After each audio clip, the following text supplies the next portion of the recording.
Et alors, Ariane Calvo est avec nous et on parle de notre besoin de contrôle aujourd'hui et on parle de ce contrôle avec vous et notamment avec Lilian, parce que je ne crois pas que ce soit une femme qui est en ligne avec nous. Bonjour Lilian. Oui, bonjour Brigitte, bonjour Ariane, effectivement, non. Non, il me semble que c'est bien une voix d'homme. Oui, alors merci de me recevoir. Alors moi je voulais parler du contrôle. Pour moi c'est ma manière de me rassurer. En fait, je planifie tout et j'ai l'impression de pouvoir éviter le chaos. Le problème, c'est que je veux aussi contrôler mes émotions et celles de ma compagne. Et du coup, le résultat, c'est des tensions permanentes. Oui, c'est intéressant ce que vous dites parce que Ariane Calvo, en tout début d'émission, vous parliez justement de ce besoin de planifier, Exactement. Oui, en fait, j'ai l'impression que si tout est planifié, mes journées, mes finances ou même mes vacances, j'ai l'impression de tenir le chaos à distance et que quand tout est cadré et structuré, je me sens solide. Oui, rassuré en tout cas.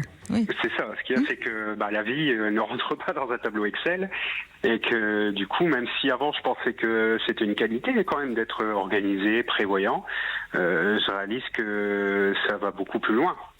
Je cherche aussi à contrôler mes émotions. En fait, quand je suis triste, je me dis c'est pas du tout rationnel.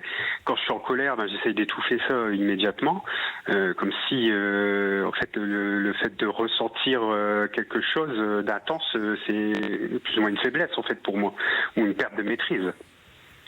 Et puis après, comme je vous disais aussi, dans mon couple, c'est là où mon besoin de contrôle il fait un peu plus de dégâts parce que j'ai tendance à vouloir anticiper les réactions de ma compagne, à interpréter les silences, à poser trop de questions ou même à vouloir régler les conflits tout de suite.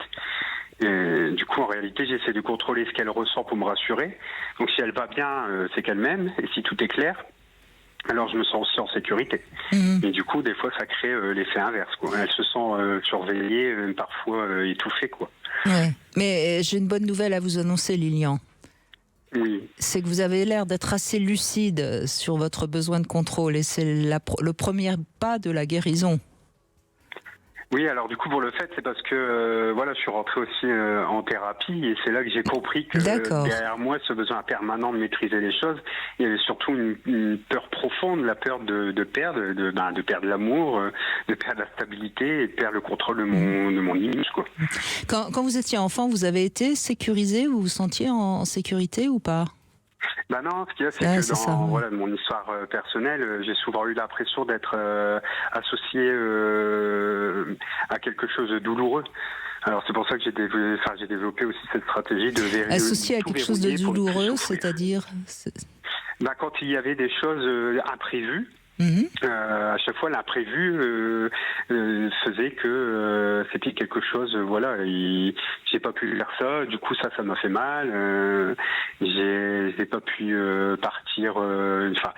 C'est bénin, mais une fois je devais partir en voyage, j'ai pas pu partir parce que j'ai eu un problème de calcul au rein et ce qui s'ensuit. Donc voilà, je vous dis, c'était à chaque fois.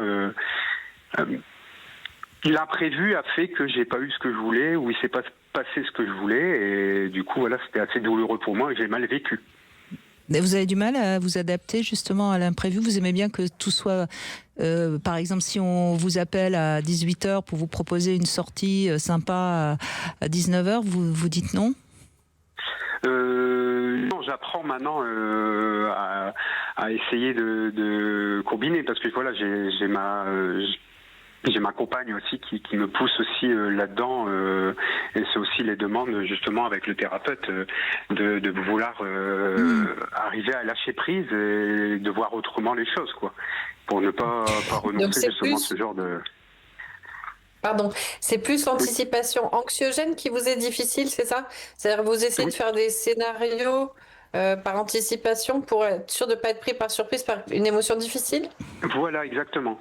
C'est une manière de me protéger, faire une carapace en faisant ce système-là, oui. Oui. Mais au fond, j'ai pas l'impression que vous êtes quelqu'un de très colérique, par exemple. Ah non, ça pas du tout. Bon, parce que la seule chose, enfin c'est pas la seule chose, mais la chose la plus embêtante qui peut arriver, c'est quand on est très colérique et tout d'un coup on va péter un câble, si je puis dire. Donc c'est là où, en effet, il est nécessaire quand même d'anticiper et de ressentir sa colère qui monte avant de la laisser exploser. Mais sinon, qu'est-ce que ça peut faire de laisser une émotion un peu vous envahir, au fond? Voilà, en fait, je sais pas, j'apprends, enfin, j'essaie de faire de mon mieux, mais voilà, je peux pas toujours tout garantir. Il faut que je sais que je dois accepter que si quelque chose se casse ou ne se passe pas. Mais faire votre mieux, pour qui, pourquoi?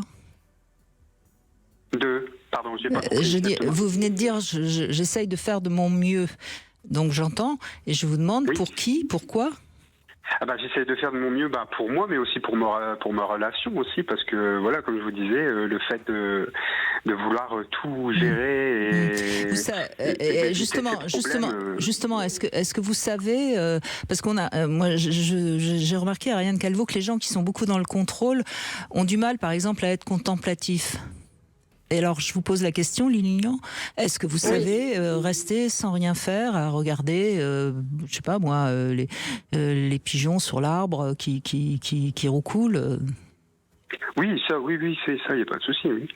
Bon, donc enfin, vous me semblez pas si gravement atteint par la nécessité du contrôle. Je sais pas, qu'est-ce que vous en pensez, Ariane Calvo? Je pense aussi que, en fait, ce qui semble difficile, c'est qu'il pourrait se passer d'un certain nombre d'anxiétés un peu inventées. Vous me reprenez, Lilian, hein, si c'est pas ça. C'est-à-dire que par anticipation, on organise des scénarios qui finalement n'auront pas lieu, et donc on perd de l'énergie à avoir peur de quelque chose qui n'existera peut-être jamais. C'est ça qui vous embête, en fait, dans le fond. Oui, c'est exactement ça. En fait, je m'imagine toujours le pire et comment je réagirais s'il se passe ça. Et du coup, j'essaie d'anticiper ce qui pourrait être fait. Et là, Brigitte vous disait, mais pourquoi ce serait le pire? Qu'est-ce qui serait si difficile dans le fait de ressentir quelque chose de douloureux ou de négatif, disons, de la tristesse, de la peur? Qu'est-ce qui serait insupportable pour que vous ayez besoin à ce point de perdre de l'énergie à l'anticiper? Si j'ai bien compris la question de Brigitte. Absolument. En fait, c'est le fait de tolérer l'inconfort et de ne pas maîtriser mes émotions, en fait. Mmh. Peut-être que vous avez besoin d'apprendre à être un bon parent pour vous-même. C'est-à-dire vous accueillir dans vos peines, dans vos émotions, même si elles sont douloureuses. Parce que c'est ça qu'il va falloir travailler, me semble-t-il. Du coup, comment on devient un bon parent aussi? Vous allez l'apprendre en thérapie. Non, mais quand vous êtes malheureux, qu'est-ce que vous faites? Imaginons, vous apprenez, je dis n'importe quoi, mais vous apprenez la mort d'un ami. Qu'est-ce que vous faites? Comment vous allez réagir sur le moment?